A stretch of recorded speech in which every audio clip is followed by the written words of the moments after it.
The horror retrospective show. Horror retrospective show. The horror retrospective show. It's kind of funny because we're in the age of like where something like happens and everyone goes for their cell phones and to record the footage instead of actually doing something or helping. And there's like a lot of critique about it online when you see these videos. It's like, why'd you just help that person instead of, grabbing your phone and recording it? But I thought it was kind of funny with this movie in that we see the first scene where the bride faints and everyone, like the doctor says she's dead. And then here comes this photographer who like knocks over the groom, knocks over the doctor, and just like puts his camera right in there and like takes like a photo with it. And he has like a giant like flash on the top of his camera. I just thought that was hilarious because like people complain about that stuff now. And just to see that in like a 42 movie, I just thought the parallels were kind of like hilarious there. Yeah, definitely. Yeah. I hadn't thought about that, but definitely. Yeah. What did you think about the premise of this movie? It's a little bit ridiculous, but like, how did you take it? I'm not sure. Like, in my opinion, I think they were trying to go for somewhat of a dark comedy. Maybe it didn't play off as well, but it's definitely grim in nature. And I think maybe that's why it's kind of viewed a certain way, like, oh, it's like a horror film. I don't think it really is. It seems to borrow from several different genres, especially mystery. Mm-hmm. Yeah, it definitely seems like very much like a mystery at its heart, but then it's also like the mad scientist film as well. And you're right, it does have the horror and comedy elements in there as well. But just for those who aren't familiar, it's basically Lugosi plays Dr. Lorenz, who's a European horticulturist who has an octogenarian wife who needs fluids from the glands of young virgins to remain young and beautiful forever. It does sound wild. It is a wild movie. I did actually have to look up what a horticulturist was and an octogenarian was as well. But yeah, a horticulturist is basically a fancy word for a gardener, which explains the flowers. And then octogenarian, I mean, it's kind of simple when you think about the word octo with 8, but it's someone from like 80 to 89, which, I mean, the first thing that popped in my head, what's he doing with like someone that much older than him in the first place, She is a countess, so maybe she had money and that's how he's living off of her money. But the premise is kind of odd. And also, I didn't really, maybe you caught this on watching it. I didn't hear anything in the movie or remember anything in the movie that said anything about virgins. That's all in like the write-up and the synopsis and stuff you read online, but I didn't remember anything in the movie mentioning that they had to be virgins. No, I never heard anything about that, but I would say maybe it's more reflective of the time period where women were expected to be clean and pure to come to their groom as brides. I don't know. It's I'm kind of speculating. No, I was also going to say kind of like the whole premise where he's doing the mad scientist thing. It reminds me very much of Dr. Freeze, where he's kind of trying to find a cure for his wife, sort of. That's a good point. I didn't think of that. That's a good parallel. But I think mad scientist movies don't get enough love. Obviously, they were a lot more popular back then. I think it started with Frankenstein. And then it really took off in the 30s and 40s. I think maybe like as we got more sophisticated and we weren't really as an audience going for like the laboratory with like the boiling colored waters and things like that. But I think they don't get enough love. It's almost like the internet movies in the mid 90s when the internet became a big thing and you have movies like The Net or Hackers. And then, they became very schlocky quickly once we realized what the internet was and the interpretation of it. But there's still some good mad scientist movies, like Ex Machina, Human Centipede, which obviously isn't for everyone. But I don't think they get enough love. And I like this movie for that aspect. I don't know if you would consider Cure for Wellness a mad scientist film. I haven't seen that one. Oh, okay. So yeah, it's kind of a similar premise where it's a father and daughter. They kind of are siphoning the essence, I guess, off of retirees in this villa or this facility, and they've pretty much got this formula to live forever and to be healthy and to be young. So they take that from younger people, or like how do they do that? It's kind of funny the way they treat it. Like, you kind of have, it has the whole ideology built around spiritualism. So people who want to leave the hullabaloo of the busy day-to-day life and just live a more relaxed, slower lifestyle. It generally tends to be people who are sick or suffering from something, because they're basically fibbing to these people that will help cure you. Even if we can't physically cure you, you'll mentally be better. And meanwhile, everyone's just kind of disappearing. Some random people have their teeth falling out. It's interesting, but it's a really good one. It's very heady. Yeah, I think that premise of like staying young or living longer, or stuff like that, that's been around for a long time in these type of movies. But generally in movies like these, for some reason, virgins tend to be like the centerpiece of it. I don't know why. They get a really bad rap in movies, especially horror movies. I don't know if you're familiar with the Elizabeth Bathory story. Yes. Yeah. She was, just for people who aren't aware, she was like the most notorious female serial killer ever, from like 1590 to 1610, I think. But yeah, she killed like hundreds of young girls, tortured them, killed them, and supposedly she bathed in their blood to stay young and pretty. And that's the basis for like a lot of like different horror movies that have come out, in the years. But I thought about that, like virgins. I thought about like some of the myths of virgins, that how they really get a bad rap. For some reason, that popped into my head. And I started Googling around. Are you familiar with the virgin cleansing myth? I don't believe so, no. That's in Africa, where men with AIDS have sex with virgins because they think it'll cure them of it.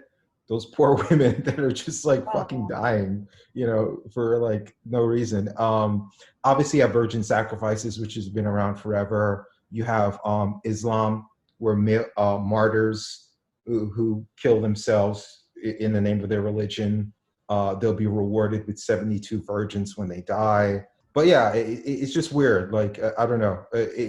Virgins staying young, all that stuff seems to be like horrific in real life and in cinema. I'm sorry.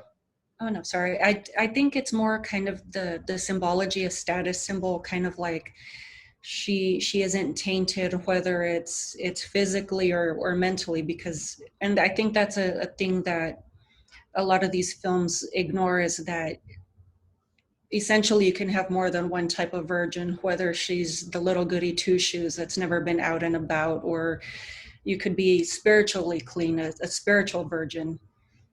So basically the person who is very devout, doesn't have a bad thought, never wishes ill on anyone. And I think these films kind of tie the two together, and I think that's why they kind of use the concept of the virgin to do a cleansing, kind of like how you mentioned the virgin cleansing. I think it's very similar to that.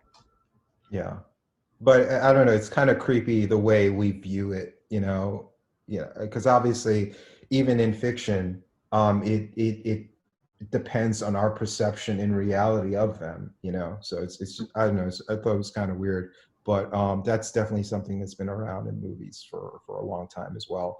Another weird thing too is that now obviously, like I said, they didn't. I don't remember them mentioning virgins in the movie, but they only mentioned brides in the movie once, and they didn't explain why it had to be brides either. Like, that part didn't make any sense. I think it kind of, if you're going the horticultural route, it's easier because there are a lot of flowers at weddings, and it's foreshadowed in the opening credits to the film. You have a white lily, which is a symbol for purity, to be a virgin as well, but there are also flowers that are very popular at funerals. So it's kind of like they tied the two symbologies together, in my opinion. Yeah, I guess, but it just seems it's so elaborate. That's the thing about the plan. It's just like so elaborate. So many things have to go right, and so many people have to be idiots for this plan to work. But I guess that's what makes the movie more interesting, is that how silly it is at the premise and just everything about it. What did you think about Lugosi sleeping in the coffin and the way they kind of explained that? Oh, Professor, do you also make a hobby of collecting coffins? Why, yes, in a manner of speaking. I find a coffin much more comfortable than a bed. Many people do so, my dear. Is it so strange that I accept one while waiting for eternal rest? No, I suppose not. Oh man, I I don't know. It just seems kind of kooky to me. Like that one didn't really make any sense. It just kind of went with it. Like, well, he's a ghoul. Yeah. He is harvesting dead women. I guess.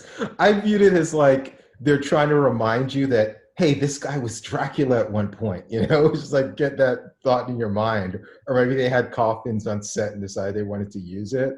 But it just kind of like made me think of like, all right, who are some iconic horror actors that are known for like one iconic role? And like how silly would it be for them to wear or to like have that prop in another movie out of context. So when you think of like, let me see if these actors will pop into your head. I'm not sure like how big of a horror fan you are to know these names right off the bat, but I'll just run through a few props and you tell me if you can recognize the actor, okay? Red and green sweater and fedora. Freddy Krueger. Okay, Robert England, there you go. Acupuncture in the face. Doug Bradley. Oh, you're good. A doll in a jumpsuit. Denim. God, what is that called? The Overall. denim overalls. Yeah, that would be Chucky. I can't remember who the voice actor was. Brad Dourif, I think. Oh, you're good. Eating candy. Oh man. Or just candy. Honey. Okay, Candyman. To drinking tomato juice or pouring tomato juice over your head. What would that remind you of? Carrie. There you go. those are like, I mean, I'm just thinking like, imagine Robert Englund not in a Freddy movie wearing that outfit, or like Doug Bradley, or like any of these actors like in other roles, like using those props. That's what it kind of reminded me of. But you are good. You got those names like real quick. Well, it's funny you mentioned that, because how you said, and I'm probably going off topic a little bit, but how you mentioned Bela Lugosi and Dracula in the Coffin, they kind of did that to Robert Englund in the 80s remake or early 90s remake of Phantom of the Opera. He kind of still has these burn scars on his face. I didn't know he was in that. Mm-hmm. Oh, okay, that's interesting. But yeah, I guess that would be the exact same thing that I was talking about, like reminding you of like that other role that actor was in. I think that's the only reason they did it. Otherwise, it just didn't make sense. What do you think about the heroine in this movie? I thought she didn't have necessarily the greatest character, because the minute that woman died at the wedding, she just got excited and, you know, it's like, yes, I got a great story. And the two times that she had a chance to actually do something as a heroine, all she did was faint and did absolutely nothing. She wasn't very productive as like a lead heroine. I think a lot of that you'd have to go off of the ill connotation of like the muckraker. They're just out to get a story. They're only interested in how they can get ahead or what interests them. But I also see, also just because it's a period film, it's a lot of the cliches or stereotypes of women, like women are weak, they're delicate, they're fragile, they can't stand to see blood or any other thing. It overwhelms them. Yeah. So I think it's more a product of its time, the way that was written in, but it makes her annoying. Yeah, she's not the best heroine you could come up with. And like I said, like every time like there's a climactic scene, like, all right, do something, she just like faints and then like wakes up and all the problems are solved. So they don't paint her in the greatest light there is too. I thought it was interesting that she was like a working woman, though. I don't know if that had anything to do with, this was like around the time of World War II, where a lot of men were away and women were more, more common to see women in the workplace than prior to that. So I'm not sure if like that was a thing in cinema back then, but they did have the working woman trope in there. It's possible. I forget if this movie was 43, 49, I think it somewhere was around 42. there. I wanna say 42, So it was like in way the off. middle of the one. It's okay. Yeah. So yeah, I guess since we're talking about, did you have anything more to say about her? Or? Oh no, I was just kind of going to speculate on that, but it's possible that might have been the reason why they went with a female, because generally it was men as the lead actor, and to my understanding, she wasn't a very big name, the woman who played the reporter. Mm-hmm. No, and that's what you find in a lot of like horror movies like this, is that they will generally get a lead actor who's either too old or doesn't have like the leading actor looks to be in like a big A movie production, and then you'll get them for your low budget horror movie, and then surround them by like cheaper no name actors, and you'll see that a lot with like Lugosi and Karloff and actors like that in the horror genre. So, it's to be expected that he'd be surrounded by no names. But yeah, she didn't go on to really do much at all after this. Her name was Luana Walters. She died at 50 of alcoholism. Faga, which I think was interesting, she was the old lady that was the mother of the two henchmen. And what was interesting about her, when I checked her on IMDb, she was actually 48 when they shot this. So she was playing an old lady at 48. One of her sons, Angel, was 55. So he was actually 7 years older than her, and he was playing her son. And then her other son was played by the little person. But I thought it was interesting. I'm not sure if this was the movie that started it, but I can't remember a lot older movies than this where you had the little person henchman. And this may have started that kind of trope. I didn't even give that any thought. It's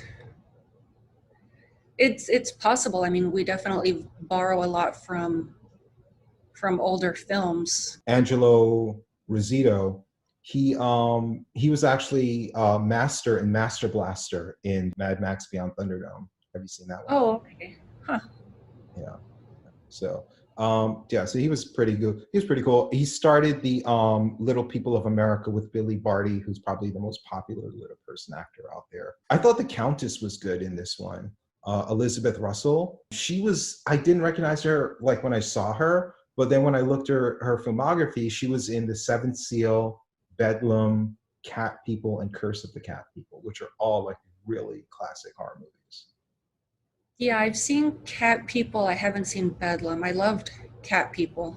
She had an interesting quote in the 90s. They've had nothing but chaos since God was taken out of the schools, and they'll never have anything but chaos until you put him back in. She seems like one of these like big religious zealots, or was, because I think she's passed on since.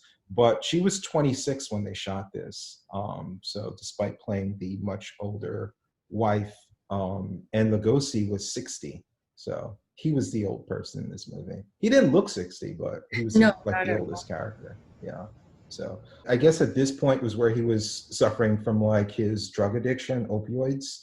And from what I read online, he had sciatica, and that was the reason he started using a lot of drugs, and that was a big part of the decline of his career.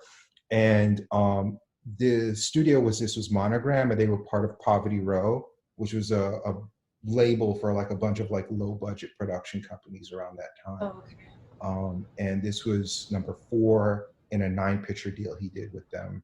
And Sam Katzman was the infamous producer of a lot of these low budget movies as well. So I thought all that stuff was kind of interesting. Honestly, I just think it's a lot of fun. It's unusual, but I think it's kooky enough to where you can either just really get into it, or just go left field and say it's kind of one of those films, it's so bad it's good. So I think it's very enjoyable on both spectrums, whether seriously or cheesy. So as a Lugosi fan, like, do you look at his films in that way, or do you like view him as like a really good actor, or you just look at him for like cheesy fun? I respect his acting choices or his career. I know he was classically trained, and so I take a lot of that into consideration. The fact that he presents differently, say from someone who has less experience. He relies more on body language or facial expression, and he lets that become an extension of his acting or an extension of his character. He doesn't necessarily rely on how well can he sell this scene, or how well can he convince you, or how well he can deliver his lines. It's a little bit more than that, in my opinion. Mhm. And like a final question to you is, with Ed Wood, the movie, not the director, were you a fan of Lugosi before or after that movie? And how do you think that movie like helped to hurt his legacy? I definitely was familiar with Lugosi before, so I knew who he was. I hadn't seen too many films at that time. I was still younger, so I wasn't as into film as I am now. But I saw Ed Wood as an adult, and it's pretty bad. It's not flattering at all. Poor guy. Yeah, yeah. But I mean, I guess it's not far off from the truth. I mean, he was really addicted to drugs. And the thing is, like, when you hear about like drug addicts or like alcoholics and stuff like that, I mean, it's easy to make fun of them, but it always comes from like a dark place, you know? Because like he was in the military and that's how he got sciatica. So it's not like he just like was just like a guy who was just like partying and just wanted to try drugs. That's how his addiction started. But however Yeah. it started, like it didn't end pretty. Like he was a drug addict doing like any kind of bad movie he could, or anybody would pay him. And even like White Zombie, from what I read up on that movie, movie was hugely successful, but Yeah. Lugosi made almost no money from it because he needed the money up front, like either because he was broke or his drug habit or Mm. poor financial decisions. So yeah, it always comes from a dark place. But yeah, I mean, he probably could have had a better career movie-wise if it wasn't for his bad decision making. Mhm. But I think he left us with a pretty decent filmography, and you know, I definitely enjoy his stuff. I probably don't. I probably look at him as more campy and more of a personality than actually a really good actor. But Mhm. either way, it's enjoyable, and I definitely think this is definitely a movie people should check out. I'd say I'm definitely biased in that, just because especially in my early 20s, that's when I started watching classic film a lot more. So I discovered like Cary Grant, Grace Kelly, all of these other people. And so I think I kind of go back to the whole I'm biased, so I give it leniency type thing. And especially growing up as a kid, especially around this time of year, I know Turner Classic Movies does it, but they would show the older horror films, and I don't know, it struck me different from watching modern horror. Like, you kind of had to put the pieces together yourself. They didn't sell you the gore scenes or this, so it's more, you have to lend it some of your own imagination, kind of like watching a play, like allowing yourself to believe this thing rather than them just telling you, this is as realistic as we can get it. Here you go. I scared you. Yeah. Yeah, I mean, if you're watching like TCM and like a lot of these golden era of Hollywood movies from like the 30s to the 50s, it's different in a lot of ways because that was before the method acting came along, and there was definitely a different style of acting. And I remember, I think it was a quote from Bogart where he was just confused by like, I think he was working with a method actor. I forgot, Rod Steiger it might have been, but it was one of his last movies, if not his last movie. The Harder They Fall, the boxing movie. That I'm not was, familiar with that one. yeah, I think that was the name of it. But yeah, he was just confused about the style of acting because he was just like, as an actor, you memorize your line and you read them, and you have like Rod Steiger and a lot of these method actors coming about, like James Dean and Marlon Brando, and they're changing the way acting is done and perceived. And a lot of these actors from that era, it just baffled them, you know. And with that realistic style of acting, you have more realistic looking movies that would come along, Yeah. you know, in the 70s and things like that. But you're right. If you look at it through a different lens, these movies are enjoyable in a very different way. They're not going to be as realistic acting wise, like you said, production, or like you have to fill in the blanks mentally. But yeah, they're still really good, you know. And I know people don't like black and white movies because I made a black and white movie myself. And the minute I send it to my distributor, they were like, why the fuck did you do this? Like, no one's going to watch it, you know? People don't like black and white movies. And they were right. Like, no one bought the movie. But yeah, I mean, if you give this type of movies a chance, they're really good. And it's free, too. It's public domain. So. You have reminded me of another black and white film that I had seen. I don't know if you've heard of it, but the director also chose black and white. It was called The Ghastly Love of Johnny X, where it was black and white. It was one of the last movies that was on film. I forget what millimeter, but it's also kind of a sci-fi musical. But I don't know. I thought it was fun. I have no problem with black and white. My gripe is against people who don't want to read subtitles for films. Yeah, that was a huge issue with Parasite. I don't know if you saw that. There was a lot of backlash because it won, like, I think it won I know it won Best Foreign Picture, I think it might have won Best Picture too. But there was a lot of backlash because people saying, like, I don't want to read subtitles or whatever. Even when I think it went on Netflix, like, we were pissed off about it. But yeah, I mean, Kurosawa is one of my favorite directors. I wouldn't know any of his movies if I didn't read subtitles, you know. So yeah, that's crazy. But I get it. Like, people are like, hey, I'd rather read a book. If you're gonna read let me read a book, I guess. But a lot of great films you miss out on if you're not willing to read subtitles. Yeah, for sure. Okay, so I guess we kind of went off the rails a little bit. Any other final thoughts before we wrap it up? To me, it was just a fun watch. It's definitely kind of one of those, I guess you would call it a popcorn flick. Like, I'm just going to chill out and just watch this film and have fun for a little while type movie. Yeah, and it's less than an hour, which is even better. Nice, quick.